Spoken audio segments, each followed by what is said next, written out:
This right here is Yuki Kawamura, and well, he's not your regular NBA player. As you could probably tell, Yuki is a fair bit smaller than an average NBA player. Well, that's underselling it a bit, because at 5'8", Yuki Kawamura is 4 inches shorter than Jose Alvarado. He is 6 inches shorter than Stephen Curry, and well, this is him next to his newest teammate, Zach Edey.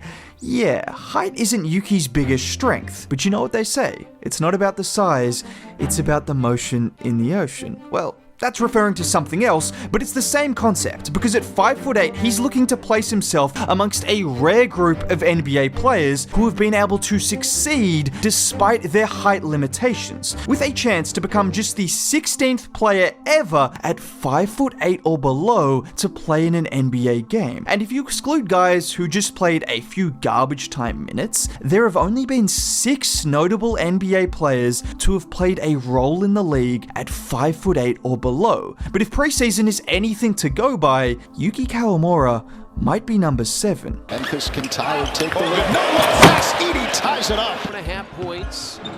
Just 31% from three-point range. What a pass. No, listen. He can play.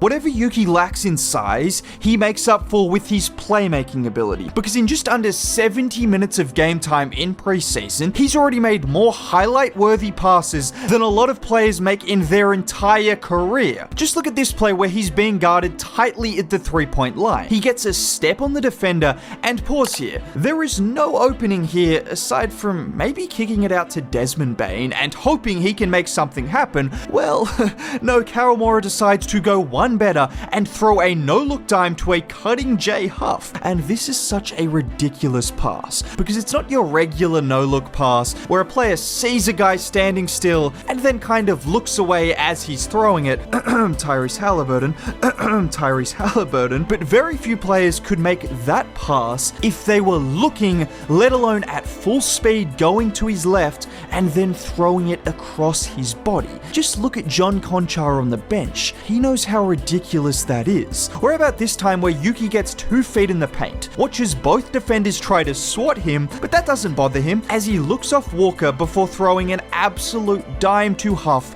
in the corner. Yeah, Yuki Kawamura isn't just a good passer, he's an absolute wizard with the ball in his hands, recording an average of about 8 assists per game the last 3 years in Japan, which is particularly impressive when you consider he was 20, 21, and 22 during those seasons. And this was all before the real standout performance from Yuki, which is the reason we get the opportunity to watch him right now, and that was what he did for Japan during the Olympics, putting up nearly 20 and 8 a game while shooting 40% from 3 on over 10 attempts per game, including a monster performance against the home country and silver medalists France, with him putting up 29 and 6, even grabbing 7 rebounds despite being nearly 2 foot smaller than the opposition's best player. And yes, the field goal percentage wasn't great. Now, it was a small sample size and you have to consider the volume of threes he's taking, but Yuki is always going to be a guy who struggles with his field goal percentage because, well, he's 5'8" and having to try and finish against guys like Victor Wembanyama, whilst having guards and wings that are 6'5" and above also contesting his shots. I've got to assume it's not too easy to finish at the rim in those circumstances. But one thing I like about Yuki is he recognizes this, and instead of trying to fight a losing battle, he's just focused on trying to get up as many threes as humanly possible in preseason, with 15 of his 17 shots being from 3. And yes, the percentage hasn't been great, but if he can get up 3 to 4 threes a game in limited minutes while still utilizing his playmaking without having to try and finish amongst the bigs regularly, I struggle to see a world in which he doesn't deserve some minutes in the NBA, because I touched on it already, but he's genuinely a ridiculously good playmaker. Just look at him here go to work on the Pacers defender, a couple of pivots and then the over-the-shoulder look-away pass inside for the bucket, or here off the catch where he drives immediately and then again using his eyes to deceive the defense before dropping it off for the easy finish. This is why Yuki's playmaking stacks up at the NBA level. He has the quickness to get the first step on the defender, and then once the defense is forced to help over and try to block his shot, he will use that against you and find an open shooter or cutter. But he does so in a way where you have no idea what pass he is planning on making. You have to be seriously skilled and seriously smart to dice up a defense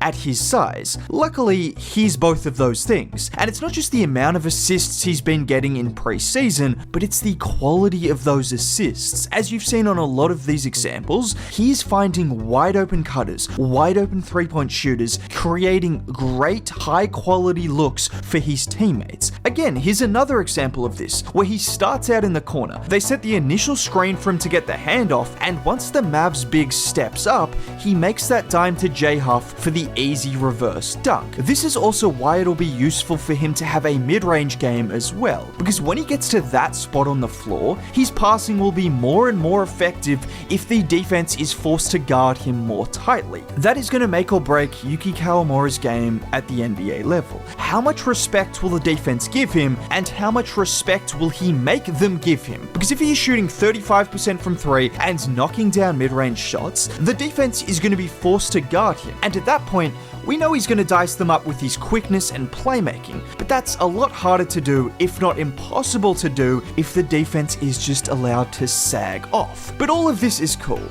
What about the defense from him? How is this guy who shares the same court with guys like this supposed to guard anyone? Particularly when you have point guards that are built like Luka Doncic or Shai Gilgeous-Alexander that have nearly a foot of height on him. Well, yeah, if he gets switched onto a player anywhere near the post, it's probably going to be tough. I will say, however, for anyone who's played basketball and has come up against smaller defenders, sometimes those guys can be hard to post up because their center of gravity is so much lower and they have such quick reflexes and hands. Now, I'm not an NBA player, so it's probably different, but just because he's 5'8" doesn't mean it's an automatic bucket every single time someone gets him on a post-up. And his biggest strength defensively has to be his quickness, using that speed and that low center of gravity to strip players of the ball. Like here from the Pacers game, where off the rebound, look at how quickly he takes the ball away from this Pacers player. And I know everyone is going to focus on what will happen when he gets posted up, but realistically, that just doesn't happen very often, particularly at the guard position. It's more about how they can navigate screens on dribble handoffs with the opposition guards and bigs. And so far in preseason, Yuki has shown that he can utilize that quickness and dexterity he has to fly around screens, because these centers aren't used to screening guys at his size with his quickness, and he can use that to his advantage. Time will tell if Yuki can be a good NBA player, but I think preseason has told us that he deserves a shot. Whether that's with Memphis or someone else, this level of playmaking isn't just fun to watch, it's legitimately great. Now, if you made it to the end of the video and want to see more content like this, consider subscribing. Dropping a like on the video would be much appreciated. Either way, have a great day. Bye.